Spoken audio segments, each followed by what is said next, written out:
Tak, milí priatelia moji, prajem každému veľmi pekný sviatok práce.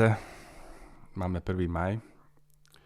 Neviem, či to vidíte, dneska je 3:12 ráno. Tak som sa rozhodol, že s vami zdieľam niekoľko svojich úvah, respektíve moje myšlienky. Tak aktuálna situácia na Slovensku. Máme opozíciu, ktorá, aj keď dáme dokopy 3 strany, tak to vyzerá asi na 35% voliacich ľudí, a keď tam pripočítame ešte ďalšiu stranu, tak môžeme do tej 40 by sme sa mali zmestiť. Takže tu máme asi 40% voliacich Slovákov a na druhej strane, na tej vládnej našej strane, to máme asi tých 60%.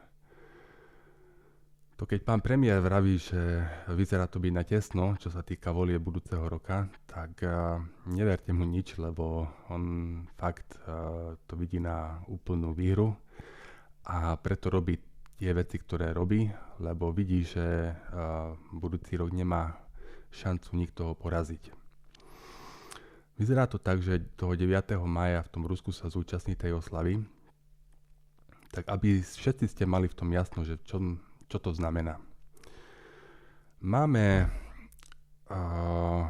USA, Rusko, Čínu, Brazíliu a už teraz sa tam pripája už asi aj Irán. A keď si zoberete tú koalíciu tej silnej druhej strany, to znamená Rusko, Čína, Irán, India, Brazília, Južná Afrika, to už je taká silná koalícia, že tu budeme mať čo robiť, aby sme sa im ubranili, čo sa týka budúcnosti. Berem to reálne a vyzerá to tak, že USA naďalej budú ako silná krajina, ale asi oni nebudú nás chrániť, ale chránia si svoje vlastné záujmy. Takže kto ostáva? No ostáva tam Slovensko alebo Európa v takom stave, akom sa nachádza práve. Máme tam asi Kanadu, Japonsko, Južnú Kóreu, možno nejaké azijské štáty. A keď vás ešte niečo napadne, tak si to doplňte sami. Hlavný problém, tak aj keby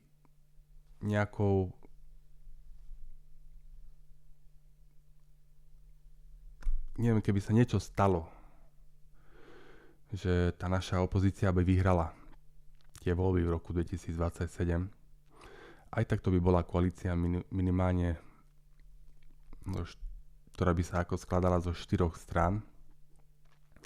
A keď to berem tak, že z minulosti alebo z vyjadrenia ľudí, že v tej koalície sú niektorí partneri, ktorí reálne sa zúčastnili toho, aby tá predošlá koalícia sa rozpadla, tak ja tam nevidím žiadnu funkčnosť tej novej koalície, že by s tým niečo vedela spraviť, čo sa týka situácie na Slovensku.